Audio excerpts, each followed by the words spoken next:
Iki giterwa c'ikawa twebwe kuva tuvutse twisanze abasokuru bacu n'abavyeyi bacu ba papa bakirima.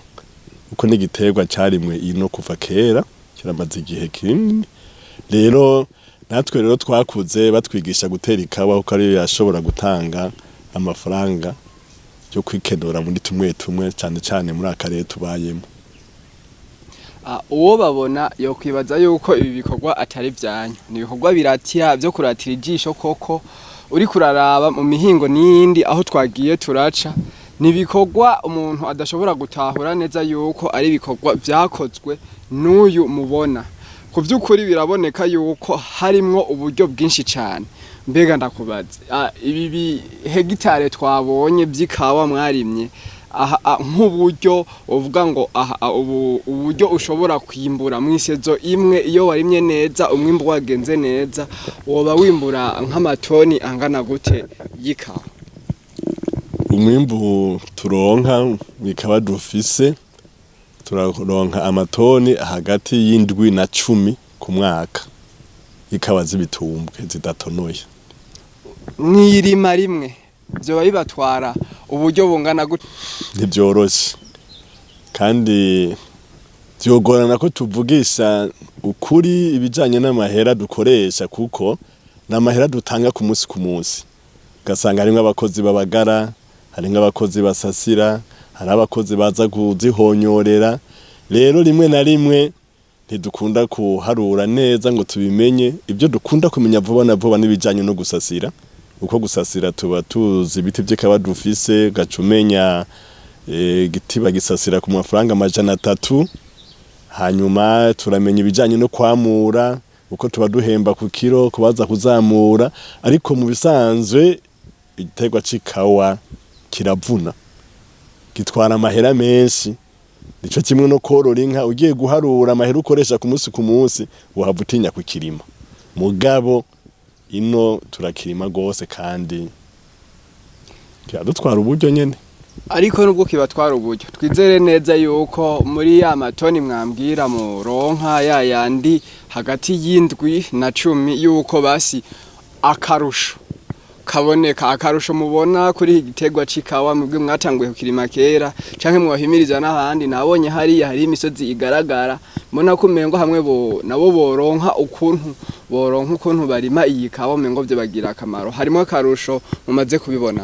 Ego ino harimo akarusho kuko igiterwa c'ikawa iyo turiko turegeranya umwimbu mu gihe cyo kwamura mu ukwezi kwa 4 kwa 5 no kwa 6, iyo atabindi bibazo umuntu aba afise ngo bitume azigurisha ku munsi uko yamuye acagurisha, ukazegeraniriza hamwe nk'ayo matoni yose uwa wamuye 8 ukaronkera amahera rimwe ucurangura umugambi wo kwiteza imbere. Si ivyo gusa, aho twagiye turabona yuko uno murimyi akongera akaba n'umwungere hahandi nyene bahora batubwira ngo canke twamye twibaza kera yuko ikawa zitojana n'ibintu vy'ibindi nk'amavoka, ibitoki, aho nabonye imengo birimwo. Ntitwashoboye gutahura neza mbega igiterwa c'ikawa kirashobora kubana n'ivoka canke kabana n'igitoki, ko amengo ivoka ricariza gutwara uburyohe bw'isi bigatuma ibindi biterwa biri hampande bidatotahara neza. Aho mwakoresheje ibanga rimeze gute kugira ngo bishobore kubana byose kandi nkabona byose bitotahaye? Muri kahise abajejwe indimo bakurikirana igiterwa c'ikawa ntibatwemerera yuko ikawa ibangikana n'ikindi giterwa. Ariko ubu leta yo nyene ubwayo yarahimirije yuko mu bitara vy'amakawa dushiramo ibindi biterwa bitandukanye kugira ngo navyo bisahirize mu kugwiza umwimbu. Nico gituma rero ivoka, ibitoke ntaco vyonona muri iki gihe.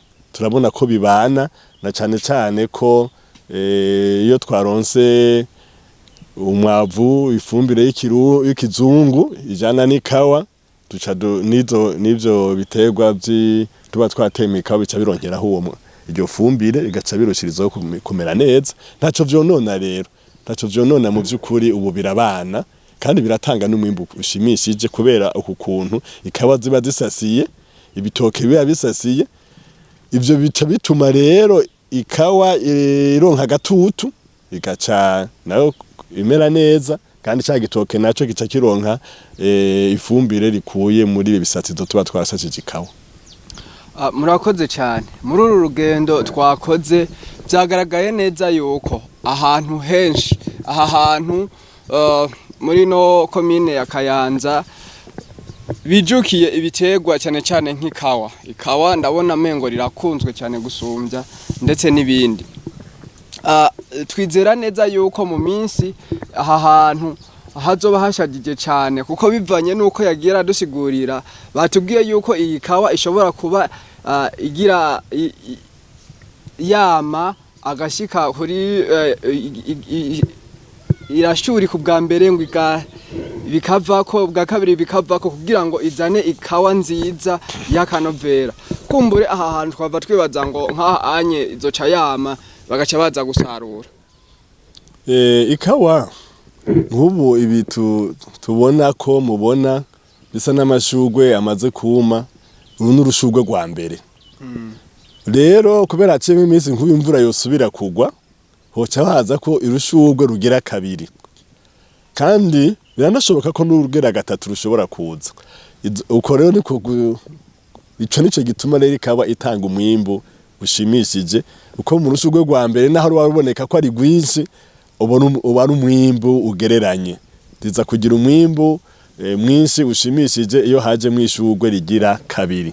Aha rero ubu iryo ko ryamaze guhundagara, imvura iguye turiteze ko hashobora kuzamwo irindi shugwe, hama tuzoca dutangira ibikorwa bijanye no kuzihonyorera, ibikorwa bijanye no kuzibagarira, kuko imvura izoba yaguye mu mezi, hageze mu kwezi kwa gatatu tuzoba tubona ko ziri hafi gutangira gusha, mu kwa kane tuzoba twamura, no mu kwa gatanu no mu kwa gatandatu by'umwaka uza. Murakoze cyane. Radio Televiziyo Ijwi rya Baptiste irabashimiye cyane kukuntu mwemeye ikabagendera ndetse ikabasanga no ku kivi aho muri ko murarangurira ibi bikorwa by'uburimye n'ubworozi. Namwe turabashimiye, murakoze cyane, kandi turabipfurije no kugaruka kugira ngo muzorabe aho zizoba zigeze mu gihe tuzoba turiko turazamura twegeranya umwimbu mu kwezi kwa kane canke kwa gatanu. Murakoze cyane. Namwe murakoze, Imana ibahe